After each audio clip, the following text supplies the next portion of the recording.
पार्वती पदे हर हर महादेव। सवारे આપણે છઠ્ઠા શ્લોકનો વિચાર કરતા હતા। સનત કુમાર नाचिकेत कश्यपात्रि षट्पदे ऋतं स्तकीयमानसेषु नारदादि षट्पदे रवीन्द्रन्ति देवदेव राजकर्म शर्मदे त्वदीयपाद पंकजं नमामि देवि नर्मदे त्वदीयपाद पंकजं नमामि देवि नर्मदे। સનત કુમારની વિશે ચર્ચા કરી। સનત કુમાર નાચિકેત, નાચિકેત એટલે નચિકેતાના પુત્ર। સનત કુમાર નાચિકેત કશ્યપ ઋષિ જે પ્રજાપતિ પણ કહેવાયા, કશ્યપ અત્રિ અને ભગવાન અત્રિ જે પાંચમા મંડલના દ્રષ્ટા ઋષિ છે।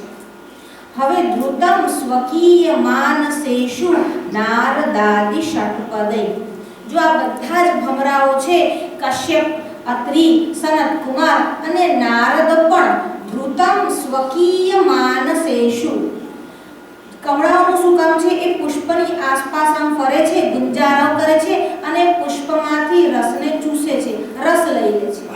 અહીં પણ આ જે ષટ્પદય એટલે ભમરાઓ છે, નારદ, કશ્યપ, અત્રિ એ બધા ધૃતમ સ્વકીય, ધૃતમ એટલે ધારણ કરવું, ધૃતમ ધારણ કરે છે, સ્વકીય પોતાના, ધૃતમ સ્વકીય માનસેષુ પોતાના મનમાં, પોતાના હૃદયમાં નર્મદાજીને ધારણ કરી એની આસપાસ ભમરાની જેમ મંડરાય છે, ગુંજારવ કરે છે। આ નારદ કોણ છે? સવારે એક પ્રશ્ન આવ્યો કે બ્રહ્મર્ષિ અને રાજર્ષિમાં શું ભેદ છે? જ્યારે રાજા ઋષિ બને એટલે ક્ષત્રિય ઋષિ થાય તો એ રાજર્ષિ છે, અને જ્યારે બ્રાહ્મણ ઋષિ થાય ત્યારે એ બ્રહ્મર્ષિ છે। આ એનો લિટરરી મિનિંગ છે। પછી એના વિશે કોઈ વાર ફરીથી વિશદ ચર્ચા કરીશું। પણ દેવર્ષિ, ભેલર્ષિ, કાંડર્ષિ એવા એના પ્રકાર છે। એમાં નારદ જે છે તે દેવર્ષિ છે। આ દેવર્ષિ નારદ બ્રહ્માજીના માનસ પુત્ર છે, અત્રિ બ્રહ્માજીના માનસ પુત્ર છે, વશિષ્ઠ બ્રહ્માજીના માનસ પુત્ર છે। પણ કાશ્યપને, અત્રિને બધાને સૃષ્ટિ નિર્માણનું કાર્ય સોંપવામાં આવ્યું, જ્યારે નારદ એ બ્રહ્મચારી છે, નૈષ્ઠિક બ્રહ્મચારી છે અને વીણા લઈને ફરે છે। અન્ય પુરાણોમાં નારદના વિવાહની કથા પણ આવે છે, પણ એ કાલાંતર ભેદથી સત્ય છે। હવે નારદજી કેવા છે? નારદો દેવ દર્શન, જેને નારદજીનું દર્શન થાય, જેને નારદજીનો ભેટો કે સમાગમ થાય, એને ભગવાનના દર્શન તાત્કાલિક થાય છે। એના માટે ભાગવતજી પ્રમાણ છે। જ્યારે સુનીતિ અને સુરુચિ આ બે રાણીઓ હતી, ઉત્તાનપાદ નામના રાજા હતા અને ધ્રુવજી એમના પુત્ર હતા। ધ્રુવજી ઉત્તાનપાદની ગોદમાં બેસવા ગયા અને સુરુચિએ હાથ પકડી અને ધ્રુવજીને નીચે ઉતારીને કહ્યું, તું આ ગોદમાં બેસવાને લાયક નથી, તપ કરીને આવ, ભગવાન પાસે એવા આશીર્વાદ મેળવ કે તું મારા ગર્ભે જન્મ લઈને આવે। અને ધ્રુવજી રડતા રડતા પોતાની મા પાસે ગયા અને કહ્યું, માએ મને આવું કહ્યું છે, અહીંયા એમની મા જ એમની ગુરુ છે, અને કહ્યું તારી માએ બિલકુલ સાચી વાત કહી છે, સુરુચિની વાત સાચી છે, તું જા નારાયણ, તું નામસ્મરણ કર, વનમાં જા, તપશ્ચર્યા કર। અને ધ્રુવજીએ મધુવન તરફ પ્રયાણ કર્યું છે। જ્યારે ધ્રુવજી વન તરફ જવા લાગ્યા, સામે દેવર્ષિ નારદના દર્શન થયા અને દેવર્ષિ નારદને જોયા એટલે દેવર્ષિ નારદે પહેલા ચકાસણી કરી, અધિકારી છે કે નહીં। દેવર્ષિ નારદે બહુ ડર બતાવ્યો, જો વનમાં આમ હશે, વનમાં મોટા મોટા બીહડ વન છે અને ગાઢ એવા નિબિડ વનમાં બધા પ્રાણીઓ આવશે, જંગલી પ્રાણીઓ ત્યાં નિવાસ કરે છે, ત્યાં વાઘ છે, સિંહ છે, ચિતા છે અને તને કોઈ વાર ખાઈ જશે એવું પણ બનશે, ત્યાં તારી માં છે નહીં, ત્યાં તને જમવાનું બનાવીને કોણ આપશે? જ્યારે આવા બધા નાના બાળકને ડરાવવાના ભયથી ધ્રુવજીને ડરાવવા લાગ્યા ત્યારે ધ્રુવજીએ કહ્યું, હે દેવર્ષિ, મેં એવું સાંભળ્યું છે કે જો આપણે કોઈ કાર્ય માટે નીકળીએ અને સામે મહાપુરુષનું આગમન થાય અને મહાપુરુષના દર્શન થાય તો કાર્યમાં સિદ્ધિ થાય છે। હવે હું જતો તો આપ મળ્યા, કાર્યમાં સિદ્ધિ થશે કે નહીં થાય? હવે નારદજીને કંઈ કહેવાનું બાકી રહેતું નથી। નારદજીએ તથાસ્તુ કહ્યું, આશીર્વાદ આપ્યા અને ઓમ નમો ભગવતે વાસુદેવાયનો દ્વાદશાક્ષરી મંત્ર આપ્યો। ધ્રુવજી ગયા વનમાં, ધ્રુવજીની કથાથી બધા પરિચિત છે। મારે તો એટલું કહેવાનું, નારદો દેવ દર્શન, જેને નારદ મળે છે એને ભગવાનના દર્શન થાય છે. એકવાર નારદજી વૈકુંઠ તરફ પ્રયાણ કરતા હતા. રસ્તામાં એક વડ હતું. વડની નીચે એક તપસ્વી બેઠેલા હતા. નર્મદા નદીનો કિનારો હતો અને આ તપસ્વી પોતાના હરિસ્મરણમાં મગ્ન હતા. નારદજીને આવેલા જોઈ નારદજીનો આદર સત્કાર કરી બેસાડ્યા અને વાતચીતમાં તપસ્વીને ખબર પડી કે નારદજી વૈકુંઠમાં જઈ રહ્યા છે. એટલે તપસ્વીએ કહ્યું, જો તમે વૈકુંઠમાં જાઓ છો તો દેવર્ષિ મારું એક કામ કરજો, ભગવાન નારાયણને કહેજો કે મને ક્યારે દર્શન મળશે, બસ મારે ભગવાન નારાયણના દર્શન કરવા છે.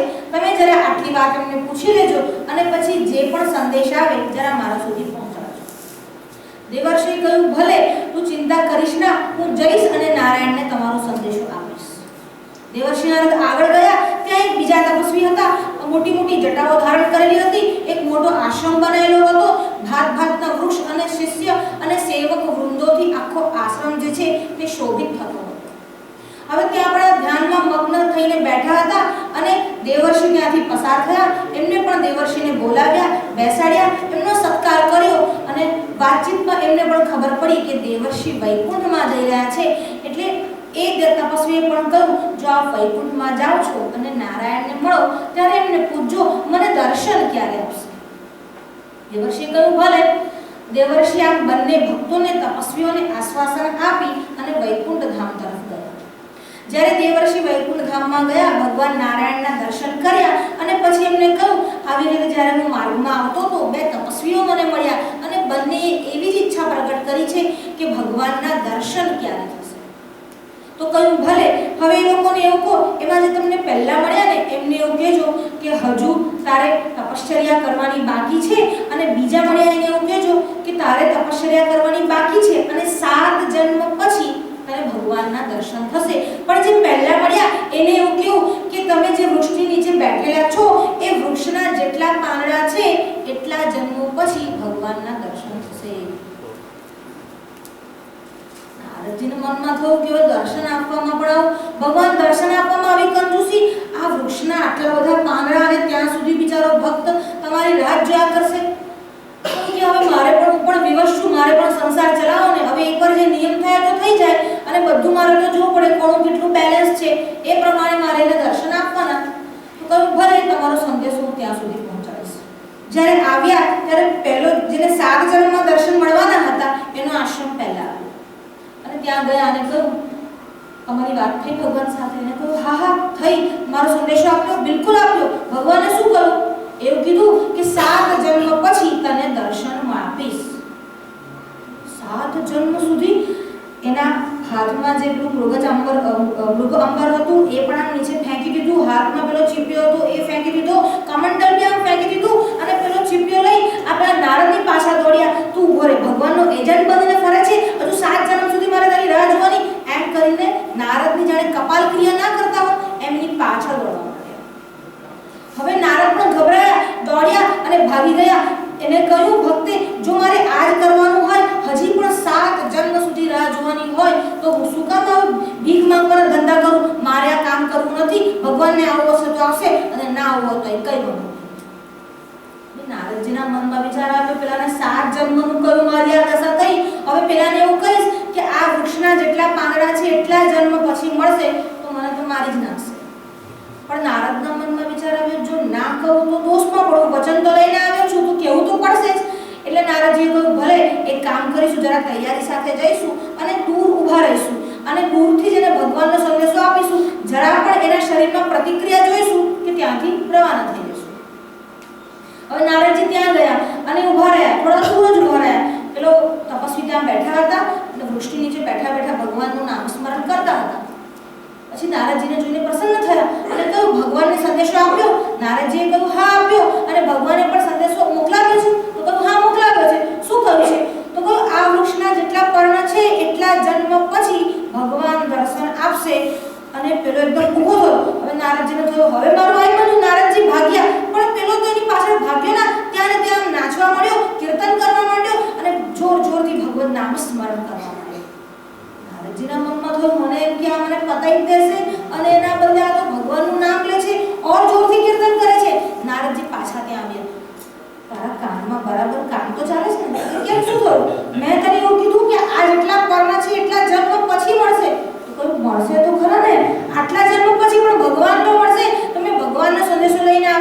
એટલું જ કાફી છે, ભલે આટલા જન્મ પછી મળે પણ મળશો તો ખરા. નારદો દેવ દર્શનમ, જ્યારે મને તમે મળ્યા છો તો ભગવાન મળવાના જ છે. હવે જ્યારે આવું બોલ્યા એટલામાં તો ભગવાન ત્યાં સાક્ષાત પ્રગટ થયા અને ભગવાનને જોઈ આ ભક્તના મનમાં એટલો બધો આવેગ આવ્યો કે ભગવાનને જોતાની સાથે એકદમ એને મૂર્છા આવી, દેહનું ભાન રહ્યું નહીં અને આ ભક્ત આમ પડ્યો અને ભગવાન એને પોતાની બાહોમાં ઉપાડ્યો. હવે જ્યારે ભગવાન નારાયણને ઉપાડ્યો ત્યારે નારદ એની પાસે આવ્યા અને કહ્યું, કોઈ જૂઠું બોલવું હોય તો તમારી પાસે શીખે. તમે કહ્યું કે જેટલા પર્ણ છે એટલા જન્મ પછી અને તમે તો ક્ષણભરની પણ વાર ના કરી, સીધા આવી ગયા. તો નક્કામાં તમે મારા ખોપડી ભંગાવાનો ધંધા કર્યા અને પેલાને 7 જન્મ કહીના મારી પાછળ પડ્યો. તો ભગવાને કહ્યું, વાત તો એવી જ હતી કે આને આટલા જન્મો પછી જ મુક્તિ મળત, પણ જ્યારે એને આ સાંભળ્યું કે ભગવાનના દર્શન થશે અને પછી જે મારામાં તન્મય થયો છે અને બધી જ વસ્તુઓનો બધા જ કર્મ ફળને મને અર્પણ કર્યું છે, જો જ્યાં સુધી સંચિત કર્મ હોય ત્યાં સુધી જન્મ અને મૃત્યુના ચક્કરમાં આવવું પડે છે. જ્યારે સંચિત કર્મનો નાશ થઈ જાય છે પછી આ ચક્કરમાં આવવું પડતું નથી. હવે જ્યારે એને મારું નામસ્મરણ કર્યું અને આસક્તિ રહિત કર્યું ત્યારે એ જ ક્ષણ બધા જ કર્મોનો નાશ થઈ ગયો અને હું એને દર્શન આપવા માટે બાધ્ય થયો. નારદો દેવ દર્શન, જેને નારદજી મળે છે એને દેવતાના દર્શન થાય છે. આપણે કેટલીક વાર જોઈએ છે કે નારદજીનું કામ હોય છે, કોઈને આમથા મોડફેટમાં લઈ લે પછી બધાના ઝઘડા કરાવે. હા, એ કરાવે છે પણ એની પાછળનું કારણ છે કોઈ વાર ભક્તની મહિમા સ્થાપિત કરવા માટે પણ નારદજી એવું કરતા હોય છે. એકવાર ઘટના એવી બની, ત્રેતાયુગની ઘટના છે. ભગવાન શ્રી રામને ત્યાં એક મોટો ઉત્સવ હતો. શ્રી રામના જન્મદિવસનો મહોત્સવ હતો. આ જન્મદિવસના મહોત્સવમાં ભાગ લેવા માટે બધા જ ઋષિ અને બ્રાહ્મણોને આમંત્રિત કરવામાં આવેલા હતા. બધા મોટા ઋષિઓને બધા ત્યાં આવ્યા. દેવર્ષિ નારદ પણ આવ્યા, ભગવાન વિશ્વામિત્ર પણ ત્યાં આવ્યા. હવે દેવર્ષિ નારદનો જેવો પ્રવેશ થયો એના પછી તુરંત જ ભગવાન વિશ્વામિત્રનો પ્રવેશ થયો. બધા રાજાઓ ઊભા થયા, નારદને પગે લાગ્યા, વિશ્વામિત્રને ચરણ સ્પર્શ કર્યા. પણ જેવા નારદ આગળ ગયા, મહેન્દ્ર નામના રાજા એમને મળ્યા અને મહેન્દ્રને નારદે આમ કાનમાં જઈને કહ્યું, જુઓ પાછળ વિશ્વામિત્ર આવે છે પણ તમારે એમના ચરણ સ્પર્શ કરવાના નહીં. મહેન્દ્રના મનમાં થયું, વિશ્વામિત્ર ભગવાન ઋગ્વેદના આર્ષદ્રષ્ટા ઋષિ છે અને ત્રીજું મંડળ આખું એમને આપ્યું છે, ગાયત્રી મંત્ર આપનાર ભગવાન વિશ્વામિત્ર છે અને હું એમના ચરણ સ્પર્શ કેમ ના કરું? એટલે કહ્યું, જુઓ આ બધી વાત તો ઠીક છે પણ મૂળતઃ ભગવાન વિશ્વામિત્ર બ્રાહ્મણ નથી, ક્ષત્રિય છે. એ તો ચરુની અદલા બદલી થઈ ગઈ અને બ્રાહ્મણ જેવો સ્વભાવ એમને મેળવી લીધો. બાકી વિશ્વામિત્રને આમ પગે લાગવા જેવું છે નહીં.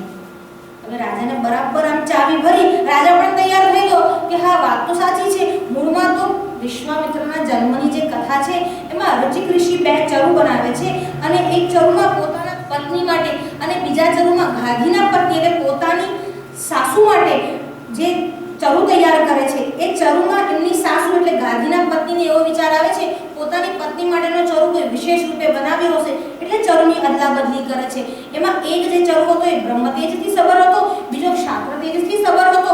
હવે જ્યારે ચરુની અદલા બદલી થઈ ગઈ ત્યારે રુચિક ઋષિના જે પત્ની હતા એમને ક્ષાત્ર તેજ તેજ જે હતો ચરુ એ ગ્રહણ કર્યો અને ગાધીના પત્નીએ જે બ્રહ્મ તેજથી સભર ચરુ હતો તે ગ્રહણ કર્યો.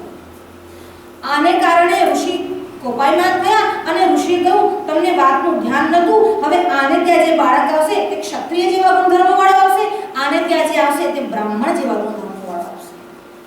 એટલે રુચિકના પત્ની ગભરાયા, ના મને ક્ષત્રિય જેવો બાળક ન જોઈએ, મને તો આપના જેવો જ બાળક જોઈએ.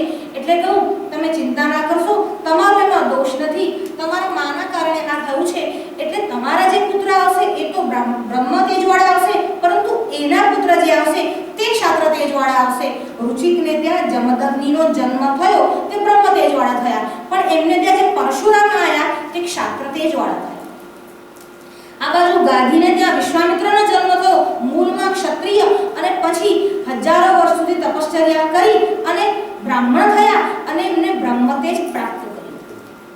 એટલે કહું, આ વિશ્વામિત્ર જે છે તે તો બ્રાહ્મણ નથી, ક્ષત્રિય છે, એમને ચરણ સ્પર્શ કરવાની આવશ્યકતા નહીં. તો કૌશિકના મનમાં થયું, દેવર્ષિ નારદ તો વાત તો બરાબર જ હશે. એટલે વિશ્વામિત્ર આયા, જો સામે અગ્નિ ઊભી છે અને આ કહે એને અડવ અને પેલા અડવાય તૈયાર થઈ ગયા.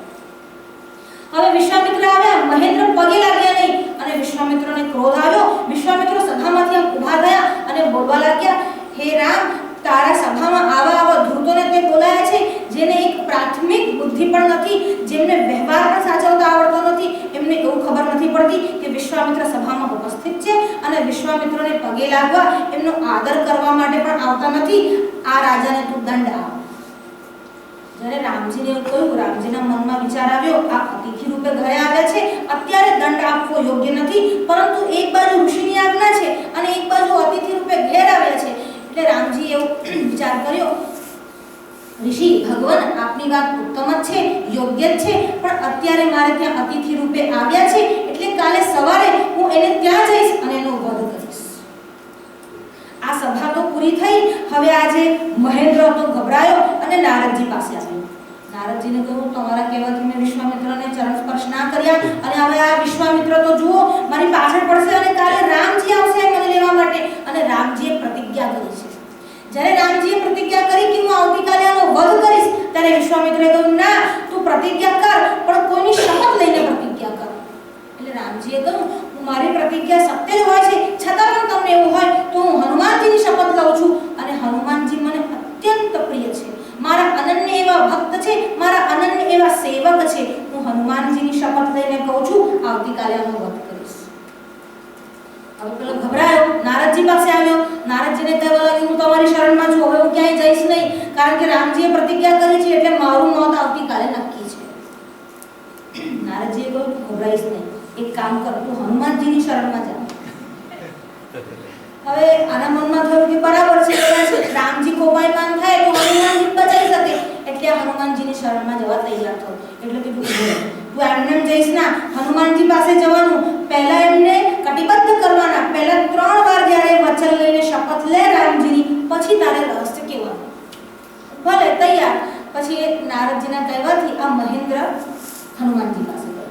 હનુમાનજી પાસે આવીને કહેવા લાગ્યો કે હું તમારી શરણમાં છું, મારા પર એક શત્રુ છે, એ કાલે મારો વધ કરવાના છે અને હું તમારી શરણમાં છું, મને બચાવો. તો સાચી છે, પણ એ શત્રુ છે કોણ? તો કે ના, પહેલા તમે પ્રતિજ્ઞા કરો કે મને બચાવશો, પછી જ હું શત્રુનું નામ લઈશ. તો પણ તું કહેતો ખરો, જો તમે તો રામજીના ભક્ત છો અને રામજી પણ શરણમાં આવેલાની રક્ષા કરે છે. શરણાગતની રક્ષા એ તો તમારો ધર્મ છે. હું તમારી શરણમાં છું, તમે પહેલા મને વચન આપો, તો જ હું તમને વાત કરીશ. હનુમાનજીના મનમાં વિચાર આવ્યો, વાત તો બરાબર કરે છે, રામજીનું નામ લઈને આવે છે, એટલે કહ્યું, ભલે, હું વચન લઉં છું. તો કે ના, એવી રીતે 3 વાર વચન લો અને એ પણ રામજીની શપથ લો, તો હું માનું. હનુમાનજી કે ભલે, રામજીની શપથ લઉં છું, તારો વધ થવા દઉં નહીં, તારી રક્ષા હું કરીશ, કારણ કે તું મારી શરણમાં છે. એટલે કહ્યું, ભલે, હવે કાલે સવારે પેલા આવશે મને મારવા માટે. તો હનુમાનજી કે આપણે તૈયાર. સવાર પડી અને શ્રી રામનો રથ આવ્યો એટલે હનુમાનજીએ રામજીને જોયા. એટલે હનુમાનજીને એકદમ આશ્ચર્ય થયું, આ તો રામજી છે. એટલે પેલાને પૂછ્યું, રામજી? તો કે હા, એ જ મારો વધ કરવાના છે. હનુમાનજીના મનમાં વિચાર આવ્યો, રામજી વધ કરવાના છે, મારે એની રક્ષા કરવાની છે, આ તો બહુ મોટું ધર્મ સંકટ છે. પણ ના પડાય નહીં, કારણ કે રામજીની શપથ લીધી છે અને એ પણ 3 વાર. હવે હનુમાનજીએ શું કર્યું? મહેન્દ્રને પોતાના ખભા પર બેસાડ્યો, પોતાની ગદા ઘુમાવતા રામજીની સમક્ષ ઉપસ્થિત થયા. રામજીએ કહ્યું, હનુમાન, તું અહીં કેમ? એટલે હનુમાનજીએ કહ્યું, પ્રભુ, શું કરું? તમારી શપથ લીધી છે, મારે તો અહીંયા આવવું જ પડે અને તમારા ચરણોની સોગંદ ખાધી છે કે આની હું રક્ષા કરીશ, એટલે હું આને છોડીશ. રામજી કહ્યું, એને છોડી દે. હનુમાનજી કહ્યું, ના પ્રભુ, મારાથી એ થાય નહીં. ભલે તમે અત્યારે આજ્ઞા કરો છો, પણ મેં તમારા ચરણોની શપથ લીધી છે. બીજું, આ મારી શરણમાં આવ્યો છે અને શરણમાં આવેલાની રક્ષા કરવી એ મારો ધર્મ છે. રામજીએ કહ્યું, ભલે, પણ મારાથી પણ રોકાય નહીં, કારણ કે મેં તારી શપથ લીધી છે. હવે આ બંને વચ્ચે આમ તુમુલ સંગ્રામ શરૂ થયો. રામજી અને હનુમાનજી વચ્ચે યુદ્ધ શરૂ થયું. જ્યારે આ બંને સેવક અને સ્વામી વચ્ચે યુદ્ધ શરૂ થયું, આખી સૃષ્ટિ એમને જોવા માટે આવી. દેવતાઓ આવ્યા, યક્ષ આવ્યા, કિન્નરો આવ્યા, ગંધર્વ આવ્યા, બધા જ ત્યાં આવીને ઊભા છે અને આ બંને વચ્ચેનો સંગ્રામ થઈ રહ્યા છે. હવે રામજી એક પછી એક સરસંધાન કરે છે અને હનુમાનજી ગદા ઉપાડતા નથી, માત્ર ગદા પકડીને ઊભા છે, બીજું કશું બોલતા નથી. જય શ્રી રામ એટલું કરીને ખાલી ગદા પકડે છે અને જેવું બાણ આવે છે, આ ગદા એ બાણને ભરી જાય છે. જ્યારે રામ બાણ મારે ત્યારે બસ ખાલી જય શ્રી રામ એવો ઘોષ કરવાનો અને બાણ જે છે તે ગદા પી જાય છે. હવે રામજીના મનમાં વિચાર આવ્યો, મેં રાવણને માર્યા, ખરને માર્યો, દૂષણને માર્યો,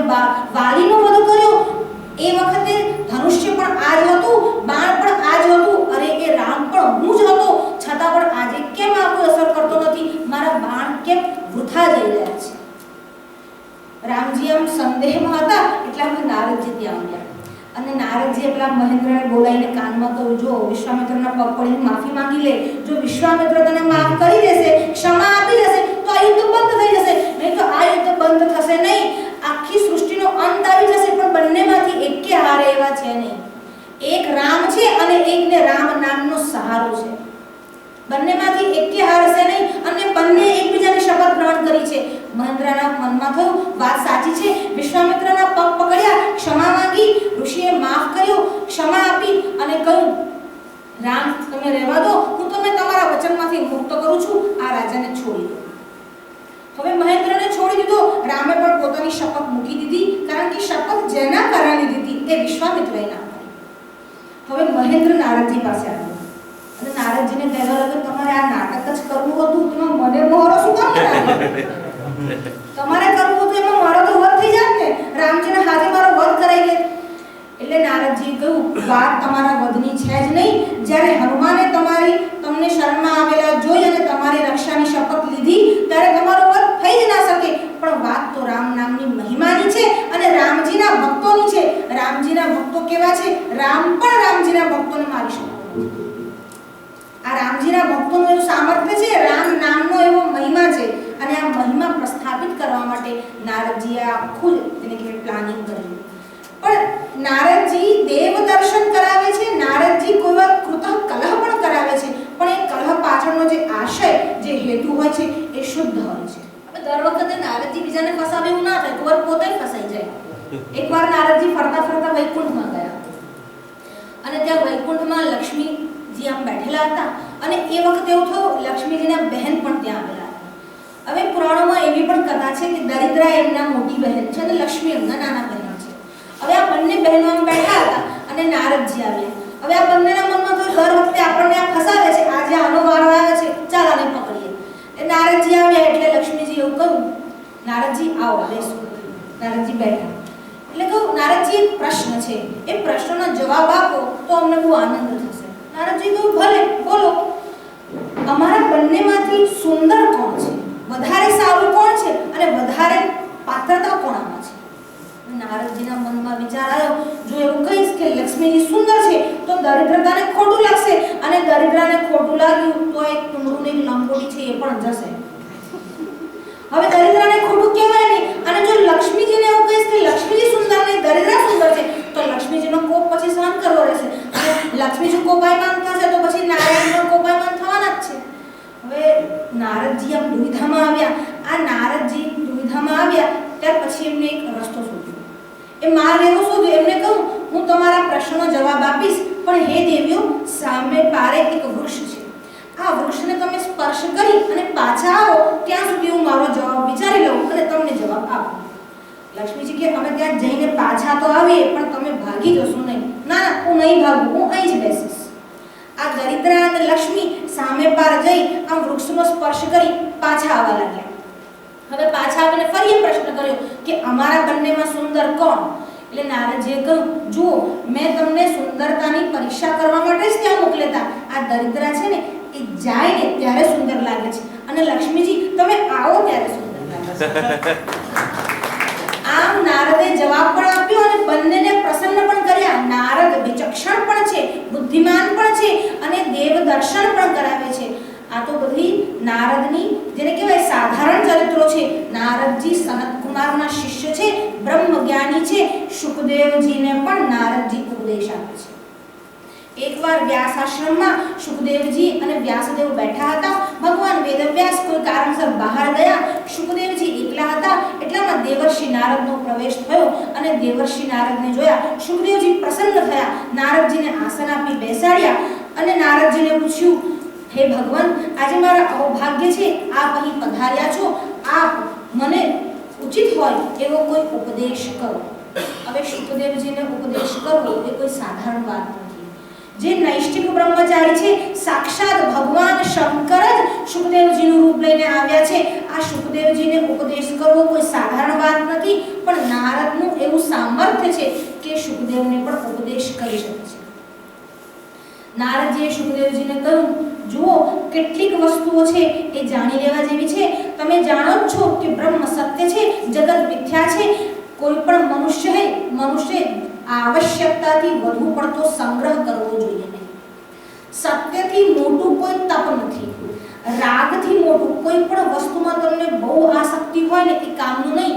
રાગથી મોટું કોઈ દુઃખ નથી અને ત્યાગથી મોટું કોઈ સુખ નથી અને વિદ્યા સમાન કોઈ નેત્ર નથી. એટલે જ્યારે પણ તમે સંસારમાં વિચરણ કરો ત્યારે રાગથી હંમેશા તમારે દૂર રહેવું જોઈએ. આસક્તિ ભાવને ત્યાગી દેવો જોઈએ. શુકદેવજી અનાસક્ત છે. શુકદેવજી બ્રહ્મજ્ઞાની છે. હવે નારદને શુકદેવજીને આ બધું કહેવાની આવશ્યકતા નથી, પરંતુ શુકદેવનો આશ્રય લઈ સમાજને ઉપદેશ આપવા માટે નારદજી ઉપદેશ કરે છે. નારદજી આગળ કહે છે જે તપસ્વી હોય તેને ક્રોધ કરવો નહીં. જે ક્રોધ હોય છે એ તપને બાળનારો છે, એટલે તપસ્વીએ ક્રોધ કરવો નહીં. અને વિદ્યામાં કોઈ પણ દ્વેષ ઉત્પન્ન કરવો નહીં. કોઈ પણ લક્ષ્મી સંપત્તિ કોઈની પાસે આવે ત્યારે બીજા કોઈની ઈર્ષ્યા કરવી નહીં. ઈર્ષ્યા કરનારની સંપત્તિનું હનન થાય છે. ઈર્ષ્યા લક્ષ્મીનો નાશ કરનારી છે. અભિમાન જે છે તે વિદ્યાનો નાશ કરનારો છે અને પ્રમાદ જે છે તે મનુષ્યનો નાશ કરનારો છે.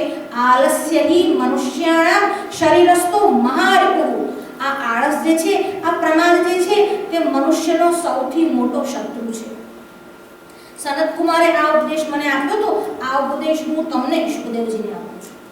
ઉપદેશ ઘણો લાંબો છે. નારદનું ચરિત્ર પણ ઘણું વિશાળ છે, પણ મારે કહેવાનું નારદ બ્રહ્મજ્ઞાની છે, નારદ વિચક્ષણ છે, નારદ બુદ્ધિમાન છે. નારદજી જેને મળે છે તેને દેવનું દર્શન થાય છે. અને આ નારદજી, આ કશ્યપ, અત્રિ, સનત કુમાર, નાચિકેત આ બધા જ નર્મદાની કિનારાની આસપાસ ફરતા ભમરા સમાન છે. નર્મદાને પોતાના હૃદયમાં સ્થાન આપે છે અને એની આસપાસ ગુંજારો કરે છે.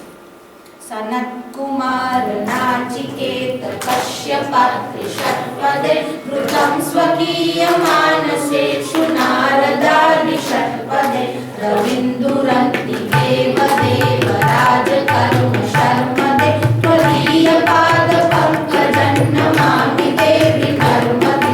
રવિન્દુરન્તિ દેવ દેવ. રવિ એટલે સૂર્ય. રવિ ઇન્દુ, ઇન્દુ એટલે ચંદ્ર. રવિન્દુ રંતિદેવ. ઇક્ષ્વાકુ વંશમાં રંતિદેવ નામના એક રાજા થયા. રવિન્દુ રંતિદેવ દેવરાજ. દેવરાજ એટલે દેવતાઓના પણ જે રાજા છે, એટલે દેવરાજ ઇન્દ્ર. ગરુડેશ્વરની સામેની પાર શક્ર તીર્થ છે. ત્યાં ઇન્દ્રએ તપશ્ચર્યા કરી હતી અને પોતાના બ્રહ્મ હત્યાના પાપમાંથી મુક્તિ મેળવી હતી. રવિન્દુ અહીંયા આપણે ત્યાં સૂર્ય તીર્થ પણ છે. આદિત્યેશ્વર મહાદેવનું મંદિર પણ છે. ચંદ્રના પત્ની સિનોરમાં તપ કરેલું અને ચંદ્રે પોતે કર્ણાળીમાં તપ કરેલું, એટલે કર્ણાળીનું એક નામ સોમેશ્વર તીર્થ પણ છે. આમ આદિત્ય, ચંદ્રે, સૂર્ય, ઇન્દ્રે બધાએ નર્મદાના કિનારે તપ કર્યું છે. આ રંતિદેવે પણ નર્મદાના કિનારા પર તપ કર્યું છે. રંતિદેવ ઇક્ષ્વાકુ વંશના રાજા હતા. બહુ જ કુશળ રાજા હતા. એમના ભાઈનું નામ ગુરુ હતું. આ બંને ભાઈઓ ખૂબ જ કુશળ હતા. રાજકાર્યમાં પણ કુશળ હતા. અર્થનીતિ અને રાજનીતિમાં પ્રવીણ હતા. અર્થનીતિમાં પ્રવીણ હતા છતાં પણ જે કૃપણ નહોતા, એટલા બધા ઉદાર હતા. દાન આપવાને કારણે એમને જીવનમાં એટલું બધું દાન આપ્યું, એટલા બધા યજ્ઞ કર્યા. અંતમાં તો સર્વમેઘ જેવો યજ્ઞ પણ કર્યો અને એટલું બધું દાન આપ્યું કે એમની પાસે હવે કંઈ શેષ રહ્યું નહીં. જો દાન આપવાથી કોઈ માણસ ગરીબ થાય એવું આમ શક્ય નથી, પણ બે જણના જીવનમાં એક ઘટના બની. એક રંતિદેવના જીવનમાં એક ઘટના બની અને બીજું પંડિત માઘના જીવનમાં એક ઘટના બની. પંડિત માઘે એટલું બધું દાન આપ્યું. પંડિત માઘ પણ મુદ્ગલ ગોત્રના હતા, એટલે પંડિતજીના ગોત્રના હતા. આ માઘ પંડિતે એટલું બધું દાન આપ્યું કે એમની પરિસ્થિતિ એવી થઈ, ઘરમાં ખાવાના ફાંફા હતા. એટલું જ નહીં, એનાથી એમને કોઈ શોક કે પીડા નહોતી, પણ હવે જે અતિથિ આવે એને જમાડવા માટે કંઈ હતું નહીં. માઘને શોક એનો હતો કે હવે જે આવશે એ ભૂખ્યો પાછો જશે, અને આ શોકને કારણે અંદરથી એટલા બધા ગુંજવાયા, એટલું બધું દુઃખ અને પીડા એમને થયું કે એ પીડાએ એમનો પ્રાણ હરી ગયો. આ પંડિત માઘ એવા થયા અને બીજા રંતિદેવ એવા થયા. એટલું બધું દાન કર્યું. દાન આપવાને કારણે દીન થયા, ગરીબ થયા. આ ગરીબ થયા પછી ભગવાને એમની એવી પરીક્ષા લીધી કે એમના રાજ્યમાં દુષ્કાળ થયો. દુષ્કાળમાં કશું રહ્યું નહીં, બધું જ નાશ થયું, બધું તબાહ થયું. આ રંતીદેવ પોતાનું રાજ્ય છોડી પોતાના પરિવાર સાથે આમ વનમાં ભટકવા લાગ્યા. રંતીદેવે જે યજ્ઞ કર્યો એ નર્મદાના કિનારા ઉપર કર્યો. આ રંતીદેવ આમ વનમાં ભટકતા હતા, પરિવાર સાથે હતું. એક દિવસ એવું થયું, કોઈ એવા નિર્જન વનમાં પહોંચ્યા જ્યાં ફળ ફૂલ તો દૂર પણ જળ પણ ઉપલબ્ધ નહોતું. 48 દિવસના ઉપવાસ થયા, કશું જ એમને ખાધેલું નહીં. ના એમને ના એમના પરિવારજનોએ. અચાનક દૈવની એવી કૃપા થઈ, એમની સામે આખી સામગ્રી ભોજનની ઉપલબ્ધ થઈ. એમાં શીરો હતો, પૂરી હતા, લાડુ હતા, દરેક પ્રકારની ભિન્ન ભિન્ન વાનગીઓ હતી. આજે આ રીતે પ્રાપ્ત થયેલા ભોજનને જોઈ રંતીદેવ પ્રસન્ન થયા. રંતીદેવના મનમાં વિચાર આવ્યો, આજે ભગવાને મારા પર કૃપા કરી છે. 48 દિવસ મારી પરીક્ષા લીધી, પણ ભગવાને આજે મારા પર કૃપા કરી છે. પરિવારજનોને બોલાવ્યો, ભગવાનનું નામસ્મરણ કર્યું, બધાને બેસાડ્યા અને બધાને થાળીમાં પ્રસાદી મૂકવામાં જાય એટલામાં તો એક બ્રાહ્મણનું આગમન. આ બ્રાહ્મણે કહ્યું, હું ભૂખ્યો છું અને ભિક્ષાની અપેક્ષા લઈને આવ્યો છું. રંતીદેવ પ્રસન્ન થયા, એમનું પરિવાર પણ પ્રસન્ન થયું. બ્રાહ્મણને બેસાડ્યા, જમવાનું આપ્યું અને બ્રાહ્મણને ભરપેટ ભોજન કરાવ્યું. બ્રાહ્મણ અને અગ્નિ બંને તૃપ્ત જલ્દીથી થતા નથી. બ્રાહ્મણના પેટમાં પણ અગ્નિ જેવું આમ સ્વાહા સ્વાહા થયા જ કરે. બ્રાહ્મણને જમાડ્યું, જે પણ થોડું ઘણી પ્રસાદી બચી હતી એ પ્રસાદી પોતાના પરિવારજનોને આપી અને બાકીની પ્રસાદી પોતે આમ લેવા માટે ગ્રહણ કરે એટલામાં તો એક શૂદ્ર ત્યાં જો બ્રાહ્મણ પછી શ્વાન, શૂદ્ર એટલે ભિખારી કોઈ પણ જો આવે તો કોઈ પણ તમારા દ્વાર પર આવે ભૂખ્યું ના જાય. રંતીદેવ રાજા નથી રહ્યા, પણ હજી સ્વભાવ રાજા જેવો જ છે, હજુ ઠાણ રાજાઓ જેવો જ છે. કોઈ પણ પોતાના દ્વાર પર આવે છે, ભૂખ્યું ના જવું જોઈએ. શૂદ્ર ત્યાં આવ્યો, ભિક્ષાની અપેક્ષા કરી, પોતાના થાળીમાં જે પણ અન્ન હતું એ બધી એ શૂદ્રની ઝોલીમાં નાખ્યું. એ શૂદ્ર સંતુષ્ટ થયો અને ભોજન લઈ ગયો. હવે માત્ર જળ થોડું વધ્યું હતું. રંતીદેવના મનમાં વિચાર આવ્યો, 48 દિવસથી કશું ખાધું નથી, પેટમાં બહુ જ ખાલી ખાલી લાગે છે, આ જળ પી લઉં તો પેટ ભરાઈ જશે. આમ વિચાર કરી અને જળનો પ્યાલો ઉઠાવ્યો. ત્યાં સામેથી એક ચાંડાળ આવ્યો. આ ચાંડાળ સાથેના પૂરા શ્વાનની આખી ટોળકી હતી. ચાંડાળ ત્યાં આવ્યો અને કહેવા લાગ્યો, હે ભગવાન, મને બહુ જ તૃષા છે, આપ મને થોડું જળ આપશો, કારણ કે આ નિર્જન વનમાં ક્યાં પણ જળનો ઢરો નથી, સરોવર કે નદી નથી, કોઈ તળાવ કે કૂપ પણ નથી. રંતીદેવના મનમાં વિચાર આવ્યો, આ ચાંડાળ બરાબર સમય આવ્યો છે, જો પાણી પી લીધું હોત તો આને મળત નહીં અને આ આમ જ તરસ્યો પાછો જાત. રંતીદેવે ચાંડાળના પાત્રમાં પાણી નાખ્યું. ચાંડાળે આ પાણીનું ગ્રહણ કર્યું. રંતીદેવનો ચહેરો એટલો બધો સુકાઈ ગયો હતો, જો હવે અન્ન નહીં મળે તો કદાચ એમના પ્રાણ પણ નીકળી જાય એવી પરિસ્થિતિ હતી. હજુ એટલો વિચાર કરે ત્યાં ભગવાન ત્રણ દેવતાઓ બ્રહ્મા, વિષ્ણુ અને મહેશ એમની સામે ઉપસ્થિત થયા. અને ભગવાન વિષ્ણુએ કહ્યું, જે તારી પાસે પહેલા બ્રાહ્મણ આવ્યો તે હું આવ્યો હતો. બ્રહ્માજીએ કહ્યું, જે તારી પાસે પેલો શૂદ્ર આવ્યો હતો તે હું રૂપ લઈને આવ્યો હતો. અને ભગવાન શંકરે કહ્યું, અંતમાં જે ચાંડાળ આવ્યો હતો તે હું આવ્યો હતો. રંતીદેવ પર પ્રસન્ન થયા. આ ત્રણેય દેવતાઓ એના પર પ્રસન્ન થયા અને પછી એમનું જે રાજ્ય હતું એ પાછું આપ્યું. એ રંતીદેવે જે યજ્ઞ કર્યા તે નર્મદાના કિનારા ઉપર કર્યા. એટલે નર્મદાના કિનારા ઉપર રવિ એટલે સૂર્ય પણ આવ્યા, રંતીદેવ પણ આવ્યા. રવિન્દુરંતિ દેવ દેવરાજ કર્મ શર્મદે ત્વદીય પાદ પંકજન્ન પામિ દેવી નર્મદે. દેવરાજ ઇન્દ્રની જે ઘટના છે એ બધા લગભગ જાણે છે. દેવરાજ ઇન્દ્રએ દધીચી ઋષિ અને વૃત્રાસુર આ બેના વધ જ્યારે કર્યા ત્યારે બ્રહ્મ હત્યાનું પાપ એમને લાગ્યું. દધીચી ઋષિના અસ્થિ એમને લીધા અને વજ્ર બનાવ્યું. આ વજ્રથી વૃત્રાસુરનો વધ કર્યો અને દધીચી ઋષિએ પોતાના પ્રાણ આપ્યા અને વૃત્રાસુરે પણ પોતાના પ્રાણ ખોયા. આ બંને બ્રાહ્મણ હતા એટલે બ્રહ્મ હત્યાનું પાપ ઇન્દ્રને લાગ્યું. જ્યારે આ ઇન્દ્રને બ્રહ્મ હત્યાનું પાપ લાગ્યું, બધા જ તીર્થોમાં ઇન્દ્રએ ભ્રમણ કર્યું પણ ક્યાંય એની બ્રહ્મ હત્યાના પાપમાંથી મુક્તિ ન થઈ. પછી બ્રહ્માજી આવ્યા અને બ્રહ્માજીએ કહ્યું, તું ભિન્ન ભિન્ન લોકોને આ તારું પાપ આપી દે, તારા પાપના 4 ભાગ કર, એમાંથી કેટલું જળને આપ, કેટલું પૃથ્વીને આપ, કેટલું વૃક્ષને આપ અને કેટલું સ્ત્રીને આપ. લગભગ આ છે, આપણે એનો બહુ વિસ્તાર નથી કરતા. ઇન્દ્રએ જે પોતાનું પાપ આપ્યું પણ છતાં પણ અંદર એના મનમાં એક જ્વાળા હતી. હજુ બ્રહ્મ હત્યાના પાપ કર્યાનું જે કલંક હતું એ અંદરથી જતું. એટલે બ્રહ્માજી એને આદેશ કર્યો, તું માં નર્મદાની શરણમાં જા અને ત્યાં તારો પાપમાંથી મોક્ષ થશે, મુક્તિ થશે. ગરુડેશ્વરની સામે એક શક્રતીર્થ છે. બીજું પણ ઇન્દ્રના અલગ અલગ 2-3 તપસ્થળી બતાવ્યા છે. એ મધ્યપ્રદેશમાં પણ છે.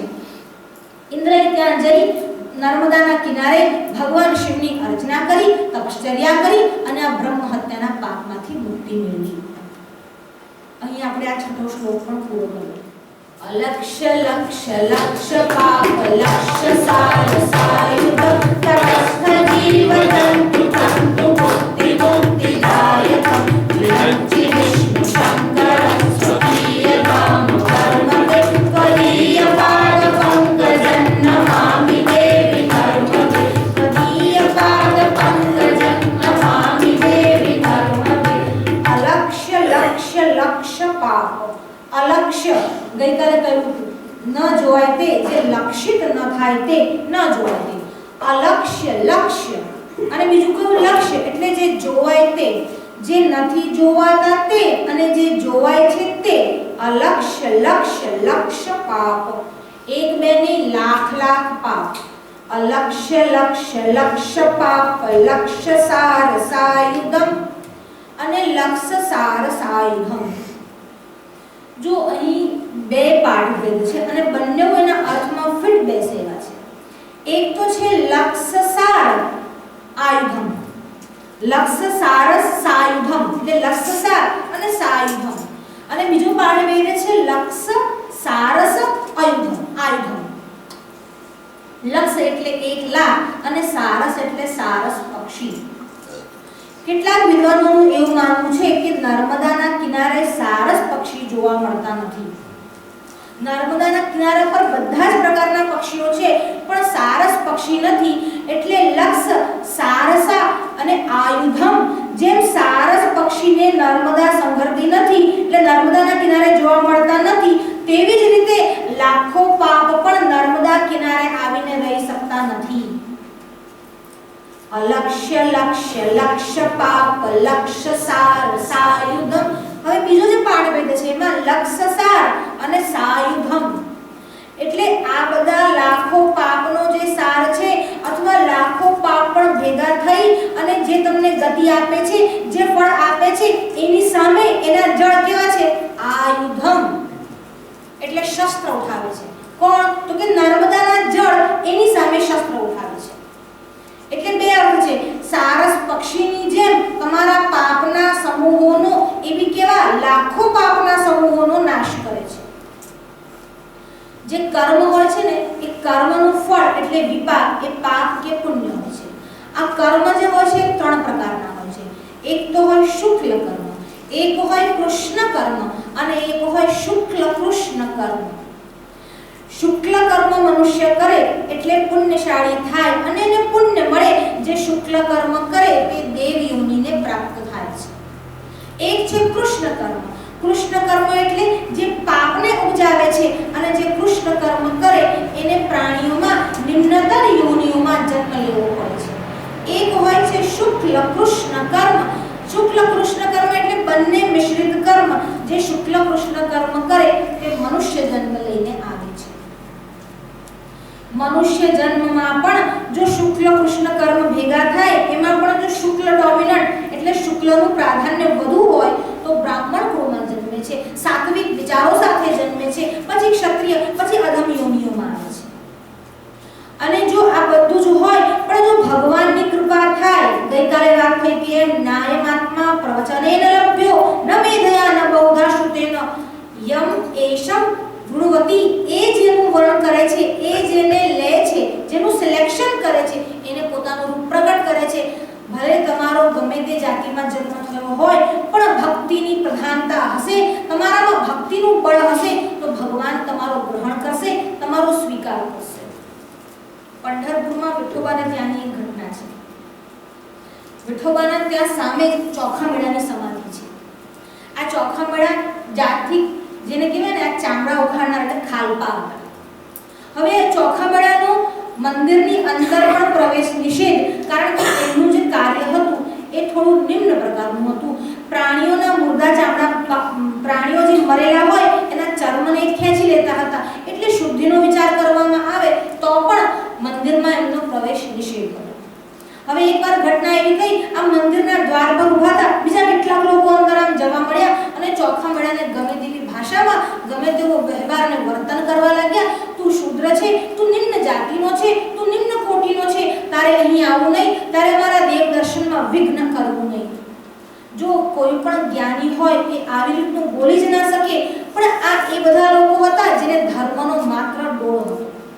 ચોખામણાને આવી રીતનું કહેવા લાગ્યા. ચોખામણાને મનમાં વિચાર આવ્યો, જો અહીંયા પણ મારા કારણે વિક્ષેપ થાય તો ભગવાન વિઠોબાને સારું નહીં લાગે, અને વિઠોબાને સારું ના લાગે, એમનું જે તીર્થ છે, એમનું મંદિર છે, ત્યાં કલહ થાય. એમને વિચાર કર્યો કે ભીમા નદીના સામેના ભાગમાં હું જઈ અને ત્યાં વસી. ચોખામણાએ પોતાની ઝૂંપડી ત્યાં બંધાવી અને ચોખામણા ત્યાં બેઠા બેઠા વિઠોબાનું સ્મરણ કરતા. હવે ભગવાન કેવા દીન વત્સલ છે, કેવા કરુણાવાન છે. જ્યારે ચોખામણા ભગવાનનું ભજન કરતા, ભગવાન વિઠ્ઠલનાથજી એની સામે આવીને આમ ઉભા રહ્યા. અને ચોખામણા એટલા બધા અત્યંત હર્ષમાં આવી જતા, ચોખામણા પોતાના હાથથી રસોઈ બનાવતા, ભોજન તૈયાર કરતા અને પછી ભગવાનને જમાડવા. જો તમારે કયા વર્ણવાળાને ત્યાં જમવું ને ન જમવું એને વિધિ વિધાન શાસ્ત્રમાં છે, પણ એ અમુક સીમા સુધી હોય છે. જ્યાં સુધી તમે વર્ણાશ્રમ ધર્મનું પાલન કરો છો અને જ્યાં સુધી જ્ઞાનની અનુભૂતિ થઈ નથી, તમારે બધા જ નિયમો પાળવા રહ્યા. પણ એકવાર જ્યારે જ્ઞાન મળી જાય છે અને ભગવાનનો સાક્ષાત્કાર થઈ જાય છે, પછી એના માટે કોઈ નિયમ બાકી રહેતા નથી. પછી એના માટે સંધ્યાની પણ આવશ્યકતા રહેતી નથી. પણ સંધ્યા કરવાની તો ખરી જ, ભગવત નામ સ્મરણ કરતા કરતા સંધ્યા છૂટી જાય એ અલગ વાત છે. ચોખામણાના મનમાં વિચાર આવ્યો, ભગવાન પોતે આવ્યા છે, ભોજન બનાવ્યું અને ભગવાનને જમાડ્યા. હવે આ વાત જે છે એ નગરમાં ફેલાઈ કે ચોખામણાને ત્યાં ભગવાન જાય છે અને દહીં ભાત ગ્રહણ કરે છે.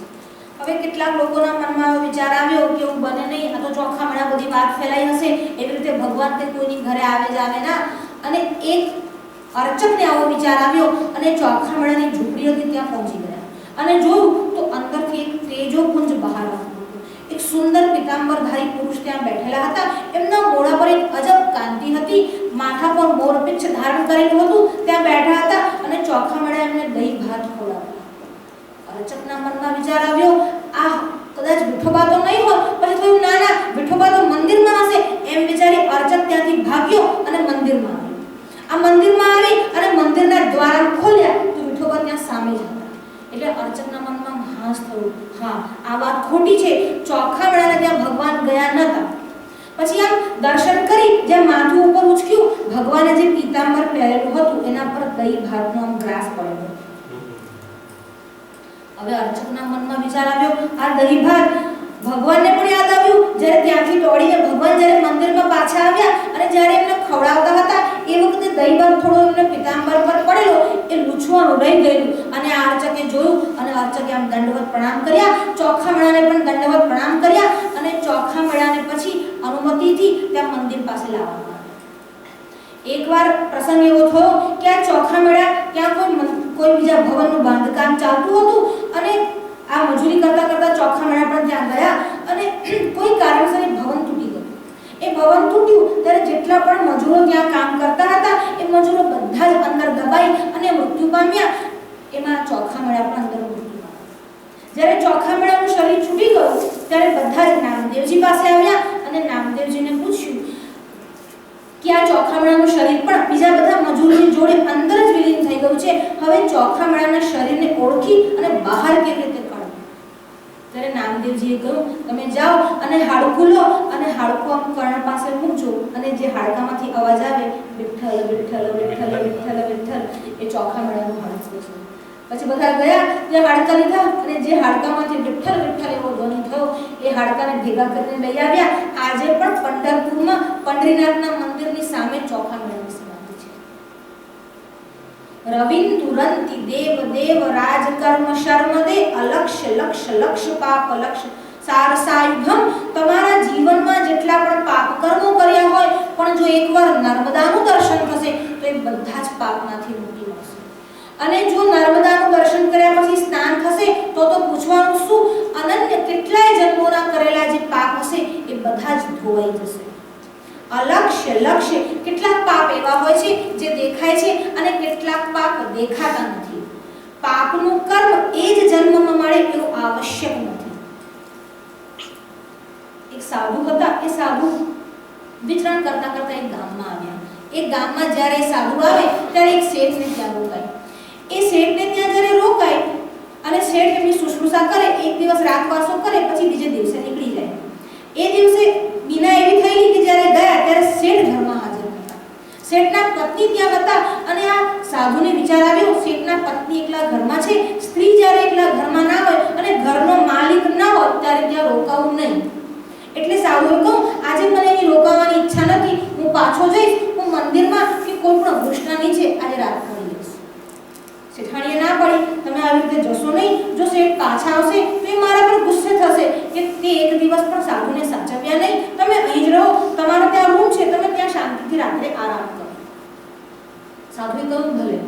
હવે આ રાત પડી, સાધુ ત્યાં આરામ કરવા માટે ગયા. શેઠાણીના મનમાં શું સૂઝ્યું? શેઠાણી ત્યાં આવ્યા અને એમને અયોગ્ય વાત અને પ્રસ્તાવ મૂક્યો. સાધુએ ના પાડી પણ શેઠાણી માન્યા નહીં. જ્યારે સાધુએ અતિશય ના પાડવા માંડી, શેઠાણીએ લોકોને ભેગા કર્યા અને સાધુ પર ખોટો આરોપ મૂક્યો.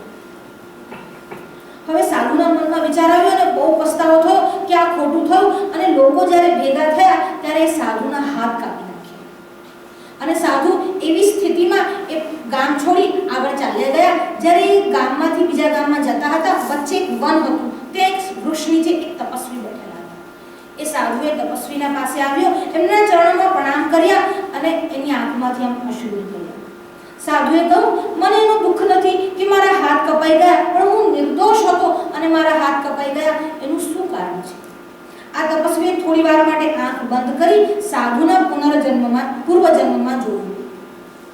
સાધુએ તેનાથી 7મા જન્મ પૂર્વે એક દિવસ એ સાધુ કોઈ ગામમાંથી નીકળતો હતો અને ગામમાં કેટલાક કસાઈઓ આમ હાથમાં તલવાર લઈ, હાથમાં અલગ અલગ પ્રકારના સાધન લઈ આમ દોડતા આવ્યા હતા.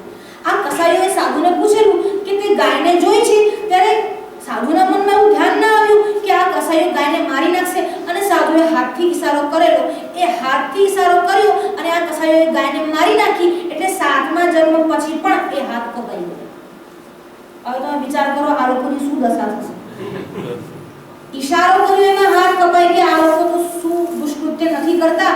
આ લોકોની જે અધમથી અધમ ગતિ થશે, એમને ભગવાન તો એમની શિક્ષા કે દંડ આપશે જ, પણ આપણે પણ દંડ આપવો જ જોઈએ. હવે કરેલા કર્મોમાંથી કોઈ બચી શકતું નથી. અલક્ષ્ય લક્ષ્ય લક્ષ્ય પાપ. કેટલાક પાપ દેખાય છે. કોઈ વાર બાળકનો જન્મ થાય તો જન્મથી જે બાળક મૂંગો હોય, બેરો હોય, અપંગ હોય છે, એ લક્ષિત પાપનું ફળ છે. અલક્ષ્ય લક્ષ્ય અને અલક્ષ્ય કેટલાક દેખાતા નથી પણ એને ભોગવવું પડે છે. એવા લાખો પાપ પણ હોય તો નર્મદાજીના દર્શન માત્રથી દૂર થાય છે. અલક્ષ્ય લક્ષ્ય લક્ષ્ય પાપ લક્ષ્ય સાર સાયુધમ તટસ્થ જીવ જંતુ તંતુ મુક્તિ મુક્તિદાયકમ. તટસ્થ જીવ જંતુ તંતુ ભુક્તિ મુક્તિદાયકમ. તટસ્થ અને તટસ્થુ બે પાઠ છે અહીંયા.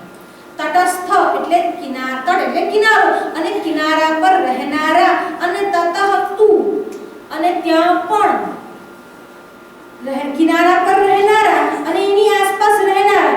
ઇન શોર્ટ એના કિનારા ઉપર રહેલા જે પણ જીવ જંતુઓ હોય છે, તટસ્થ જીવ જંતુ તંતુ, અને જીવ જંતુઓનો સમૂહ પણ જીવ જંતુ તંતુ ભુક્તિ મુક્તિદાયક. તમને ભોગ પણ આપે છે અને તમને મુક્તિ પણ આપે છે. અહીંયા આપણે અનસૂયાનો કિનારો છે.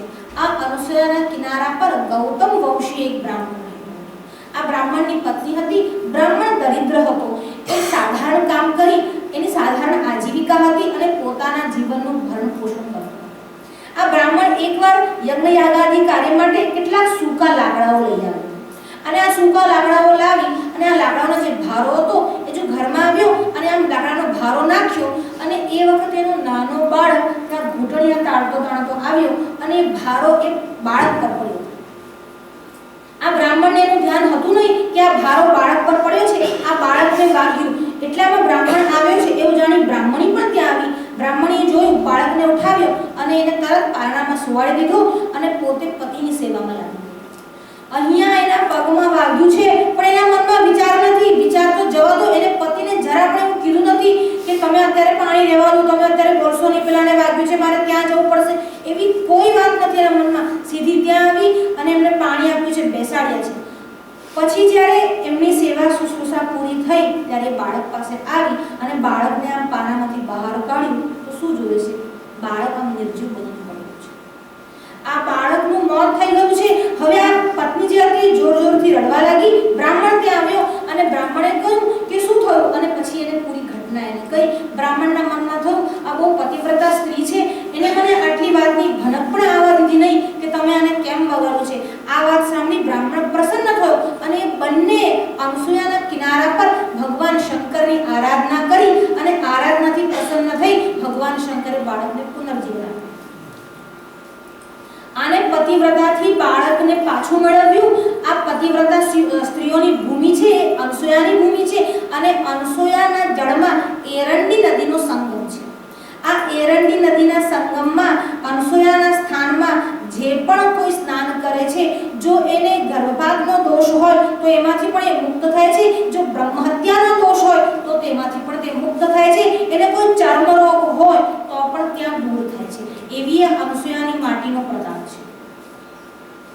अलक्ष्य लक्ष्य लक्ष्य पाप लक्ष्य साल सायुधम ततस्तु जीव जंतु तंतु भुक्ति मुक्तिदायक.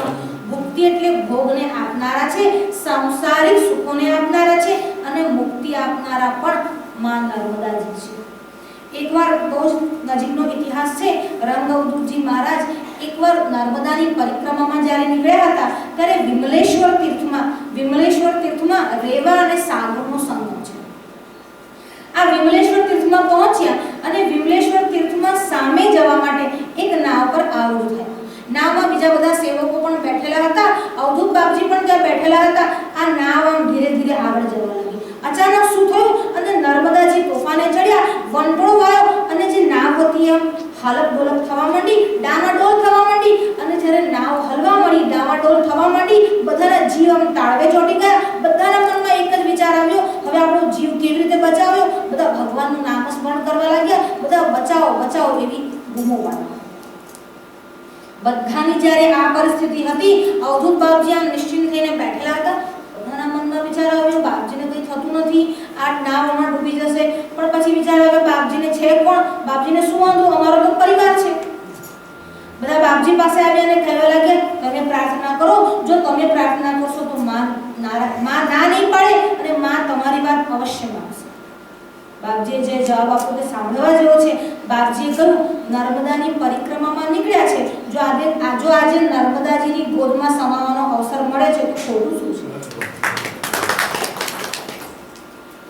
એટલે બધા જે ભક્તજન બેઠા હતા એમને કહ્યું, વાત તો તમારી બરાબર છે પણ હજુ અમારી જીવવાની ઈચ્છા છે.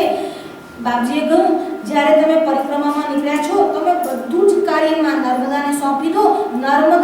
નર્મદાજી તમારી ઈચ્છાઓની પૂર્તિ કરશે એટલું નહીં, નર્મદાજી ભૂખ્યાને જમાડે પણ છે. એ બાપજીના પોતાના જીવનની ઘટના છે. બાપજી એકે દિવસ ભૂખ્યા સૂતા નથી. માં નર્મદાજીએ પોતે આવીને બાપજીને જમાડ્યા છે. અને આટલી વાત કરી, ભક્તો માન્યા નહીં અને ભક્તોના સંતોષ માટે પણ વસ્તુતઃ તો નર્મદાની સ્તુતિ કરવાનો એક અવસર શોધતા હતા. અને પછી બાપજીએ જે ગાન શરૂ કર્યું તે રેવા ગીત તરીકે ઓળખાયું. ગાયતી રેવા રવ મધુરમ, ગાયતી રેવા રવ મધુરમ, હર હર ઓમ ઓમ, હર હર ઓમ, હર હર ઓમ, હર હર ઓમ, ગાયતી રેવા રવ મધુરમ, ગાયતી રેવા રવ મધુરમ. હર હર ઓમ ઓમ, હર હર ઓમ, ગાયતી રેવા રવ મધુરમ. એનો રવ એટલે અવાજ જ એટલો બધો મધુર છે એટલે જ એનું નામ રેવા છે. અહીંયા બાપજીએ પણ રેવા શબ્દનો પ્રયોગ ગાયતિ રેવા રવ મધુરમ હર હર ઓમ ઓમ હર હર. અહીંયા નર્મદા જળમાં જે ધ્વનિ થાય છે, જે મધુર ધ્વનિ થાય છે, એમાંથી પણ જે નિષ્પન્ન થાય છે એ શબ્દ છે હર હર ઓમ ઓમ હર હર. બાપજીને સંભળાય, બીજા બધાને ના સંભળાય. એટલે અહીં ભગવાન શંકરની તનયા છે. આ ભુક્તિ અને મુક્તિ બંને આપનારી છે. અને જ્યારે રેવા ગીતનું ગાન થયું, માતાજીએ પોતાનો પ્રકોપ શાંત કર્યો અને માતાજી આમ બાપજીના ચરણ પાસે આવી અને આમ પાછા ગયા છે. નદી શાંત થયા છે અને બધા જ ભક્તોને મુક્તિ મળી છે. મુક્તિ ભયમાંથી મુક્તિ મળી છે. વસ્તુ મુક્તિ જે છે એ તો જન્મ મરણના ચક્રમાંથી મુક્તિ છે, પણ અહીં જે મુક્તિ મળી તે ભયમાંથી મુક્તિ મળી.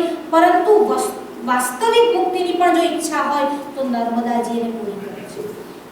ભુક્તિ મુક્તિદાયકમ વિરિંચિ વિષ્ણુ શંકર સ્વકીય ધામ વર્મદે ત્વદીય પાદ પંકજન નમામિ દેવી નર્મદે.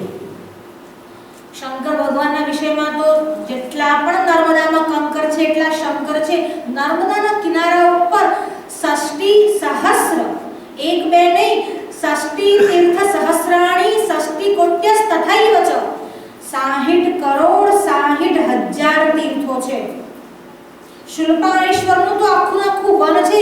ઓમકારેશ્વર છે. જ્યોતિર્લિંગ પણ નર્મદાના કિનારા ઉપર છે. નર્મદાના કિનારા ઉપર ભગવાન શંકરના ઘણા બધા મંદિર છે. જ્યાં આ નર્મદાષ્ટકમનો પહેલા શ્લોકનો વિચાર પંડિતજી મહારાજે કર્યો તે ઝણોર કરીને ગામ છે. એ ઝણોર કરીને જે ગામ છે ત્યાં ભગવાન વરાહના પ્રાગટ્ય પછી ભગવાન શંકરે વરાહનું પૂજન કર્યું. એ આ ઝણોરનો કિનારો છે. ભાલોદનો કિનારો છે, ત્યાં શ્રી રામ આવ્યા હતા. અહીં વરાહ જો ભૂ કચ્છમાં વામન પોતે આવેલા હતા. એટલે ભગવાન વિષ્ણુના જે પણ અવતાર છે તે પણ નર્મદા કિનારે આવ્યા છે. ભગવાન શંકર તો નિત્ય અહીં વાસ કરે છે. વિરિંચિ વિષ્ણુ શંકર સ્વકીય ધામ વર્મદે. વિરિંચિ વિષ્ણુ અને શંકર એમના પોતાના ધામ, સ્વકીય ધામ, એમના ધામ સુધી પહોંચાડવા માટે તમને એમના ધામમાં લઈ જાય છે અને એ પણ કવચ સાથે લઈ જાય છે. સ્વકીય ધામ વર્મદે, અથવા બીજો અર્થ વિદ્વાનો એવો પણ કર્યો કે ભગવાન બ્રહ્માજી, વિષ્ણુજી અને મહેશને પણ જે કવચ આપનારી છે તે નર્મદા છે.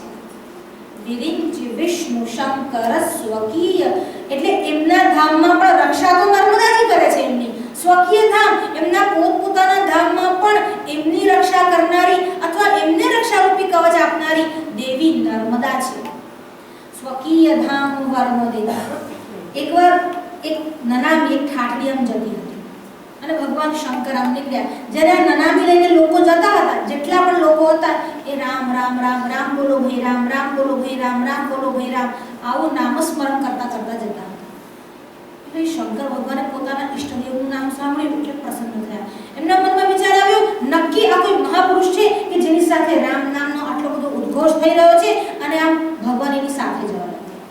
ભગવાન સ્મશાન યાત્રામાં ગયા, ત્યાં સ્મશાનમાં મળવું બાળ્યું અને લોકો પાછા આવ્યા એટલે રામ નામ બોલવાનું બંધ કર્યું. રામ નામ બોલવાનું બંધ કર્યું અને પછી દુનિયાભરનો પ્રપંચ અને વાર્તાલાપ કરતા કરતા પાછળ આવ્યા. ભગવાન શંકરના મનમાં વિચાર આવ્યો, આ લોકો કરતા તો પેલું મૃદુ સારું છે, કારણ કે રામ નામ સાથે ગયું અને રામ નામ સાથે પડ્યું. મારે આ લોકો સાથે લેવા દેવા જ નથી. ભગવાન શંકર સ્મશાનમાં જઈને રહ્યા. આ મરદામાં પણ એટલી તાકાત છે કે રામ નામનો મહિમા જે છે એ શ્રવણ કરતા કરતા ગયો અને ત્યાં જ પડ્યો. હું તો સ્મશાનમાં જ રહીશ અને આ મરદાની ભભૂકી લગાડીશ, કારણ કે મારા ઈષ્ટદેવના નામ સાથે પડ્યું છે. અરે એને બાળ્યું ત્યારે જેના અસ્થિઓ હતા એ પણ નર્મદા કે ગંગામાં પધરાવવામાં આવ્યા. એટલે ભગવાન શંકરને કહ્યું, હું પણ હવે નર્મદામાં જ વાસ કરીશ, કારણ કે જે મૂર્તું પડ્યું એ રામ નામ સાથે પડ્યું અને મારા ઈષ્ટદેવના નામ સાથેના અસ્થિઓ પણ નર્મદામાં પધરાવવામાં આવ્યા. હવે હું અહીં જ રહીશ. વિરિંચિ વિષ્ણુ શંકર સ્વકીય ધામ વર્મદે ત્વદીય પાદ પંકજન નમામિ દેવી નર્મદે. અહો મૃતમ સ્વનમ શ્રુતમ સ્મરેષતે સજાનતે કિરાત સૂત વાડવેષુ પંડિતે સતે નટે તુરંત પાપ તાપ હારી સર્વજંતુ સર્વદે ત્વદીય પાદ પંકજન નમામિ દેવી નર્મદે.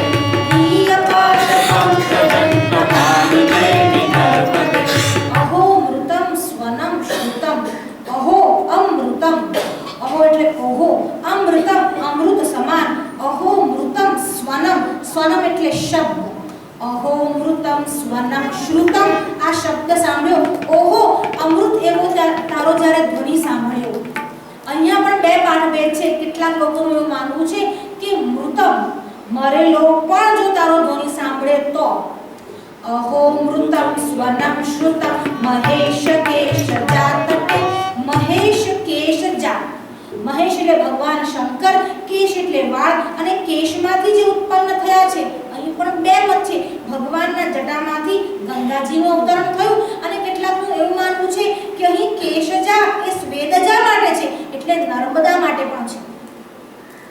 મહેશ કેશ જાતટે કિરાત સૂત વાડવેશ પઠિ, અહો મૃતમ સ્વનમ શ્રુતમ મહેશ કેશ જાતટે કિરાત સૂત વાડવેશ પંડિતે સખે નટે, કિરાત સૂત વાડવેશ પંડિતે સખે નટે.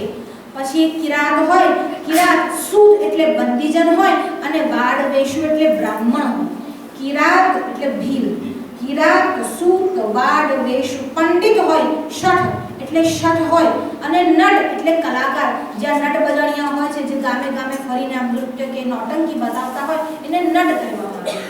અહો મૃતમ સ્વનમ શ્રુતમ મહેશ કેશ જાતટે કિરાત સૂત વાડવેશ પંડિતે શઠે નટે દુરંત પાપ તાપહારી. આ કોઈ પણ હોય, નર્મદાના કિનારા ઉપર કોઈ પણ આવે, પંડિત આવે તો પણ, ધૂર્ત આવે તો પણ. મેં તમને કહ્યું હતું અહીંયા હિરણ્યાક્ષે પણ તપશ્ચર્યા કરી હતી. માં નર્મદાની ગોદમાં જે આવે, માં નર્મદા એ બધાને જ આશ્રય આપે છે. નર્મદા એવું જોતા નથી કે આ પંડિત છે, આ વિદ્વાન છે, આ અબુધ છે, આ બાળક છે, આ રાજા છે, આ તવંગર છે, આ આચાર્ય છે, આ ઋષિ છે, આ શિષ્ય છે, એવો કોઈ પણ ભેદભાવ નર્મદાની આંખોમાં નથી. નર્મદા એક સમાન ભાવે બધાને જુએ છે, અને બધાને એના પાપોમાંથી મુક્તિ આપે છે. અહો અમૃતમ, આ તારો ધ્વનિ કેવો છે? અમૃત જેવો છે. એટલા માટે જ કહ્યું દર્શનાદ એવ નર્મદમ, માત્ર નર્મદાજીનો ધ્વનિ પણ સંભળાય, એ ધ્વનિ કેવો છે? અમૃત. હવે જો વ્યક્તિ અમૃત પી લે છે તો એ મરતો નથી, એટલે અમર થઈ જાય છે. અહીં અમૃતત્વ એટલે મોક્ષની પ્રાપ્તિ કરાવનાર છે. તમસોમાં જ્યોતિર્ગમય મૃત્યુમાં અમૃતમ ગમય. અમૃત એટલે અમર એવો શાબ્દિક અર્થ ન લેતા અહીં એવો અર્થ લેવાનો છે કે એક બાજુ મૃત્યુ છે અને એક બાજુ અમૃત, એટલે મરણ અને જન્મ આ બંનેના ચક્રમાંથી મુક્તિ, એનું જ નામ અમરત્વ છે. અમરત્વની પ્રાપ્તિ છે. અહો મૃતમ, આ અમૃત સમાન ધ્વનિ સાંભળીને, અથવા જે આ અમૃત એવો મધુર ધ્વનિ અને કલકલ એવો નાદ સાંભળે છે, તેની મુક્તિ નિશ્ચિત છે. પછી એ શઠ હોય, પછી એ ધૂર્ત હોય, રાજા હોય, રંગ જે પણ હોય. અહો મૃતમ સ્વનમ શ્રુતમ મહેશ કેશ જાતકે કિરાત સૂત વાડવેશ પંડિતે શઠે નટે દુરંત પાપ તાપહારી સર્વજંતુ શર્મદે પ્રદીય પાદ પંકજન નમામિ દેવી નર્મદે. દુરંત પાપ તાપહારી, દુરંત એટલે દુષ્કર, જે પાપનો કોઈ પણ ઈલાજ ના હોય. એટલે દુષ્કર પાપની વાત આવે ત્યારે સ્ત્રી હત્યાનું પાપ, બ્રહ્મ હત્યાનું પાપ, આ બધા દુષ્કર એવા પાપ છે. એટલે નિષિદ્ધ કર્મોની વાત આવે ત્યારે પણ એવું કહેવામાં આવે કે નરકાદનિષ્ટ સાધનાની બ્રાહ્મણ હનનાદિની, નરકને અપાવનારા એવા બ્રહ્મ હત્યા આદિ પાપ, સ્ત્રી હત્યા, બાલ હત્યા, ભ્રૂણ હત્યા, આ બધા પાપ છે. અને કેવા પાપ છે? જેનું પ્રાયશ્ચિત થઈ શકે એમ નથી, અથવા તો પ્રાયશ્ચિત બહુ જ કપરું છે. પ્રભુદત્ત બ્રહ્મચારીનો ગો વિષયક એક લેખ છે. આ ગો હત્યાનું પાપ પણ એવું છે. પ્રભુદત્ત બ્રહ્મચારી જ્યારે ઉંમરમાં નાના હતા, એમના ગામમાં એવો એક રિવાજ હતો કે જો ભૂલે ચૂકે પણ કોઈથી વાછરડું કે ગાય મરી જાય તો એને જે દંડ કરવામાં આવે તે સાંભળતા પણ ડર લાગ્યો છે. એકવાર એક ખેડૂત હતો, એ ખેડૂત પાસે ગાય અને એનું તાત્કાલિક જન્મેલું નાનું વાછરડું હતું. એ ગામથી નજીક જંગલ પડતું હતું. એ જંગલમાં એક વાઘનો બહુ ત્રાસ હતો. એકવાર રાત્રે લોકોમાં બૂમબરાડ થયો અને એમના મનમાં વિચાર આવ્યો, આ વાઘ આવ્યો લાગે છે, અને વાઘ જો ગમાણમાં ગોશાળામાં ઘૂસી જશે તો મારા નાના વાછરડાને ખાઈ જશે એવો વિચાર કરી આ તલવાર લઈને પેલો ખેડૂત આમ દોડ્યો. જ્યારે તલવાર લઈને ખેડૂત દોડ્યો અને ભૂલથી પેલા વાછરડા પર એનો પગ પડ્યો અને ભૂલથી આ વાછરડું એની જે ચગદાઈ અને મરી ગયું. સવાર ઉઠતા ખબર પડી કે આ વાછરડું મરી ગયું છે અને કોઈએ નહીં, મારાથી જ મરી ગયું છે. એટલે પછી એનું પ્રાયશ્ચિત્ત કરવું પડ્યું અને પ્રાયશ્ચિત્ત એવું કે એનું માથું મુંડાવી નાખવામાં આવ્યું, એને જ્ઞાતિમાંથી ચ્યુત કરવામાં આવ્યો, એના ઘરમાંથી કાઢી મૂકવામાં આવ્યો અને કોઈ પણ ગામમાં એનો પ્રવેશ જે છે તે નિષેધ કરી નાખવામાં આવ્યો. એનો પ્રવેશ નિષેધ થાય એને ત્યાં પાડા સાથે છોડી દેવામાં આવે. પાડાનું પૂંછડું પકડી કે વાછરડાનું પૂંછડું પકડી એને ગામની બહાર ખાલી પાદરમાં જ ફરવાનું, એને કોઈને પણ પોતાનું મોઢું બતાવવાનું નહીં. મોઢા પર એક કપડો નાખી રાખવાનો અને ગામના પાદરે ઊભા રહીને બૂમ પાડવાની, ગો હત્યારો આવ્યો છે, મને કોઈ ભિક્ષા નાખી દે. ગો હત્યાની આવી સજા અત્યારના સમયમાં આવશ્યકતા છે તો ગો હત્યા બંધ કરી દઈશું. ગો હત્યા માટેનો આટલો બધો દંડ કરવામાં આવતો, પછી છોકરાઓ ભેગા થયેલા હોય ગામડાના એટલે એને પથ્થર મારે, એના પર થૂકે, એની સાથે ગમે તેવો વર્તાવ કરે અને ગામમાંથી જે પણ રડી ધડીને એક નાનો રોટલાનો ટુકડો હોય લઈને આવે અને પાછો સ્પર્શ કરે નહીં, આમ દૂરથી નાખે. આખી જિંદગી એને એવી રીતે ગાળવી પડતી. આ જે છે બધા જઘન્ય પાપ છે. આવા પાપ પણ, દુષ્કર એવા પાપ પણ જો નર્મદાના કિનારે આવે અને નર્મદામાં સ્નાન કરે, 1 મહિનો લગાતાર જો નર્મદા નદીમાં સ્નાન કરે તો બ્રહ્મ હત્યાના પાપમાંથી પણ મોક્ષ થાય છે. દુરંત પાપ તાપહાર સર્વજંતુ સર્વદે ત્વદીય પાદ પંકજન હાનિકે વિમર્મદે. શર્મદે બધાને જ આનંદ આપનારી છે, બધાને જ સુખ આપનારી છે. એટલા માટે શર્મદા અને શર્મદે એવા શબ્દો પ્રયોગ થયા છે. અહીંયા આપણે 8 શ્લોકો પૂરા કર્યા. હવે ફલશ્રુતિનો જે એક શ્લોક છે એના વિશે થોડી ચર્ચા કરી આપણે આજના વક્તવ્યને જરા વિરામ આપીશું. ઇદંતુ નર્મદાષ્ટકમ ત્રિકાલમેવયે સદા પઠન્તિ તે નિરંતરં નયાન્તિ દુર્ગતિં કદા સુલભ્ય દેહ દુર્લભં મહેશધામ ગૌરવં પુનર્ભવાનરાનવૈ વિલોકયન્તિ રૌરવં પુનર્ભવાનરાનવૈ વિલોકયન્તિ રૌરવં. ઇદંતુ નર્મદાષ્ટકમ, આ નર્મદાષ્ટકમનો જે પાઠ કરે, અમે 3 દિવસથી આપણે એ જ કરી રહ્યા છે. ઇદંતુ નર્મદાષ્ટકમ ત્રિકાલમેવયે સદા, અને 3 કાળમાં કરે એટલે સવાર, બપોર અને સાંજ કરે. ત્રિકાલમેવયે સદા પઠન્તિ તે નિરંતરં નયાન્તિ દુર્ગતિં કદા. પઠન્તિ જે ભણે છે, જે વાંચે છે, જે પાઠ કરે છે, પઠન્તિ એ નિરંતરમ સતત જેનો પાઠ કરે છે, પઠન્તિ એ નિરંતરમ નયાન્તિ પામતો નથી, જતો નથી, મેળવતો નથી, નયાન્તિ દુર્ગતિં કદા ક્યારે પણ એની દુર્ગતિ થતી નથી. ઇદંતુ નર્મદાષ્ટકમ ત્રિકાલમેવયે સદા પઠન્તિ તે નિરંતરમ નયાન્તિ દુર્ગતિં કદા. પછી એટલું જ નહીં, દુર્ગતિ નથી થતી તો સદગતિ થાય છે. હા, તો કેવી રીતે? તો કહે છે કે મહેશ ધામ ગૌરવમ. અને જે આ નર્મદાષ્ટકમનો પાઠ કરે છે, જો આપણે જ્યારે કોઈ વસ્તુ માટે તપશ્ચર્યા અથવા વિચાર કરીએ અથવા પ્રયત્ન કરીએ તો જેના માટે કરતા હોય અથવા જેની સ્તુતિ કરે એ આપણા પર ઉપકાર કરે. સ્તુતિ કરવાની નર્મદાની અને ફળ શું મળશે? મહેશ ધામ ગૌરવમ. આપણે તો મહેશભાઈના ધામમાં આવી ગયા. મહેશ ભલે શાસ્ત્રીય અર્થમાં આવ્યા, મહેશના ધામમાં પણ આવી ગયા. મહેશ ધામ ગૌરવમ, ગૌરવપૂર્ણ એવું ભગવાન શંકરના ધામને પ્રાપ્ત કરે છે. મહેશ ધામ ગૌરવમ પુનર્ભવા નરાનવૈ વિલોકયન્તિ રૌરવમ. રૌરવ નામનું જે નરક છે એ સૌથી ખરાબ છે. પુનર્ભવ, ફરીથી એનો જન્મ થતો જ નથી અને રૌરવ નરકમાં જતા જ નથી. પુનર્ભવા નરાનવૈ વિલોકયન્તિ રૌરવ નરકનું તો દર્શન પણ કરતા નથી. વિલોકયન્તિ રૌરવમ.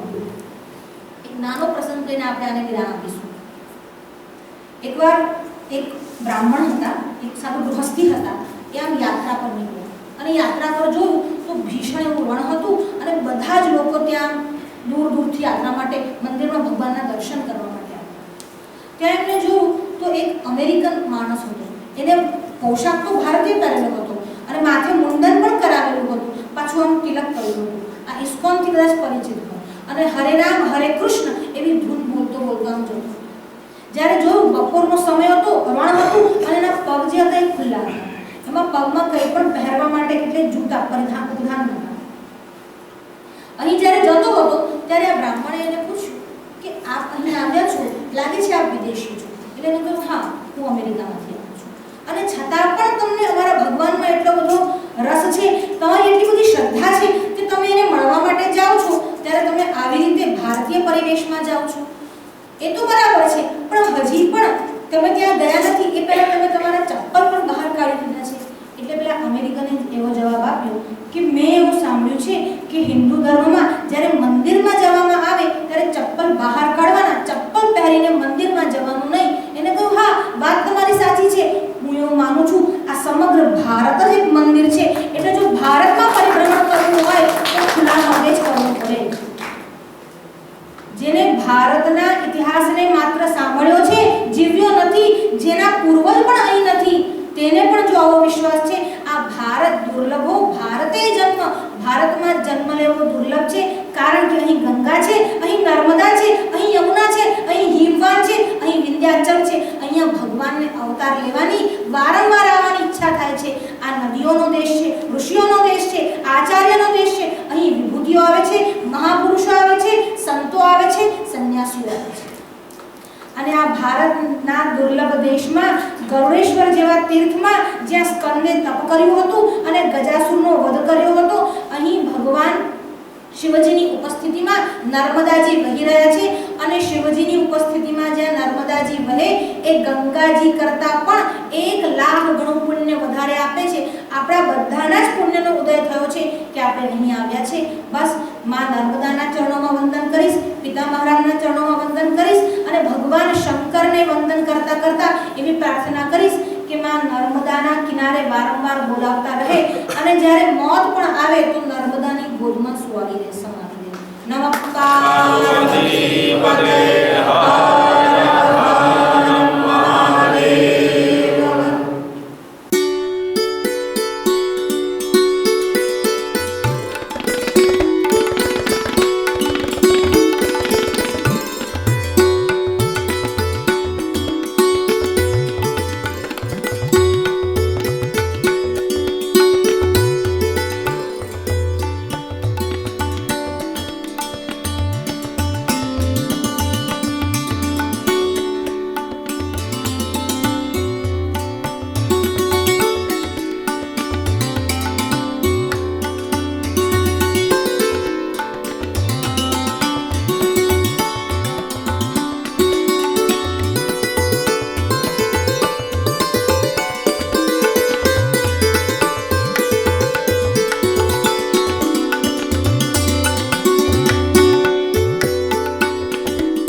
आरती कोई प्रेम गावे आरती कोई भावे गावे सोनर हरि भक्ति भावे आरती ओम शिव नारायण की द्वैत निकंदन पावनकारी आरती ओम शिव नारायण की